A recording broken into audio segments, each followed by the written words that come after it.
February 2049. 3 weeks after the event, a radioactive meltdown that has destroyed most of the world. Augustine Lofthouse is a terminally ill scientist who stays behind at the Barbeau Observatory as all the other citizens are evacuating via helicopter, including a mother searching for her daughter, but the woman is told her daughter got on an earlier ride. Augustine lives alone at the facility, taking his medications, doing dialysis, and using the facility to see if any of the exploratory space missions looking for hospitable planets are still active. He finds that one mission, Ether, is still active. The film flashes back decades earlier, where a young Augustine presents his research on what other planets might be habitable for human life. After the presentation, Jean approaches him and asks him how much what he's researching could be actually real. Meanwhile, one of the astronauts on the Ether mission, Sully, is pregnant and has a nightmare she's been left on the planet that they were exploring, K-23. The others on the mission are Captain Gordon Maya Sanchez, and Mitchell. Sully tells the rest of them that she is unable yet to get any signal to communicate with Earth or anyone else at Barbeau. Augustine finds a young girl hiding in the facility. He attempts to contact someone to come back to retrieve her, but cannot get in contact with anyone. She doesn't say a word. But when she draws a picture on a flower, he realizes her name is Iris. He explains to her that Ether is coming back and he needs to warn them about what has happened on Earth. The antenna is not strong enough and Augustine fails to communicate. Augustine tells Iris if she's lost, to always look at the star Polaris to find her way. Gordon notes in his captain's log that K-23 was a success. It could sustain life. But the inability to communicate with home or anyone at all is troubling. Meanwhile, in another flashback, Jean and Augustine are in a relationship. But he is cold and only focused on his work, neglecting his own life.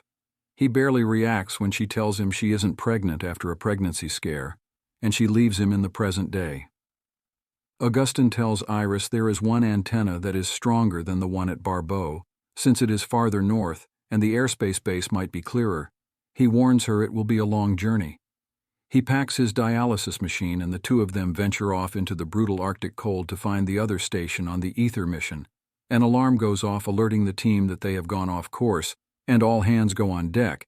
They try to stop the drifting by plotting a course through an unmapped and uncleared zone territory, a dangerous and risky tactic. Meanwhile, Augustine and Iris camp out overnight in the frozen tundra, and the next day Augustine finds a downed aircraft, the pilot dead inside. He explores the hull and finds a man alive but dying. The man asked Augustine to execute him, and he does. More flashbacks reveal that John did indeed have a daughter who she raises alone. Augustine sees them and wants to know if she knows about him. Jean tells him if he wants their daughter to know about him, he can introduce himself on the Ether mission. Maya gives Sully an ultrasound, and Sully tells Gordon that they're having a girl. Augustine and Sully find another space to spend the night, a trailer. And Augustine asks Iris to ask him a question, which she does when he wakes and finds the trailer is filling with water. He manages to rescue Iris, but then the trailer and their vehicles sink into the ice. Taking the dialysis machine with them, they hide out in an ice cave and eat what little food they have remaining. They get caught in an icy windstorm that is essentially blinding, and Augustine loses Iris. He hears the sound of wolves and fires off a warning shot to scare them off. He calls out for Iris but cannot find her, and collapses into the ground. He sees a vision of Jean appearing to him. But when he looks again, it is Iris. He hugs her, and they continue traveling. Finally finding the other station in space. Mitchell congratulates Gordon on the baby girl, and tells him to name the baby Hyacinth after his mother, or some kind of flower. Sully finally begins getting a signal, and begins communicating with Augustine. At the new station, she asked for information on why they can't communicate with NASA. Augustine begins telling Sully about what has happened to Earth when a red alert goes off. The ship is being pelted with meteorites, a consequence of them going through uncharted space. They make it through the meteor shower, but the ship has sustained damage, and Sully has lost communications and radar. The communications and radar damage means that one of the crew will need to do a spacewalk in order to fix it. Maya and Sully need to go, and Gordon accompanies them. The three begin making repairs on the outside of the ship for inspiration.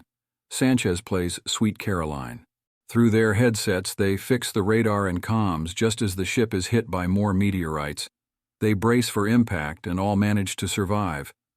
But as they're walking back into the ship, Maya notices blood floating inside her helmet. Gordon quickly gets her inside the airlock and are forced to wait for it to depressurize to help her. While in the ship, Sanchez races to get a med kit. When they finally do, they take her helmet off and hundreds of drops of blood float out. Sanchez puts pressure on the wound while Sully tries to talk to her and keep her conscious. But Maya does not survive. The crew is devastated. There is a machine that plays memories of home for the crew, and Sanchez goes to it and plays Maya's as Mitchell pilots and it approaches Earth. The crew finally sees that much of the Earth is smoking and destroyed. Sully returns to the communications and radios back to Earth, where Augustine is dying without his dialysis machine. He tells them the only survivable areas are underground and those are temporary. Most of the crew wants to go back to K-23 since Augustine has said Earth is unlivable, but Mitchell, who has a wife and kids, wants to go home. They receive a transmission from Mitchell's wife, just as the Earth was melting down, saying that the kids are sick and she wants him to know where she's going. Mitchell tells Gordon he understands Gordon should go back to K-23. Mitchell decides to take a re-entry pod to go to Earth to find his family.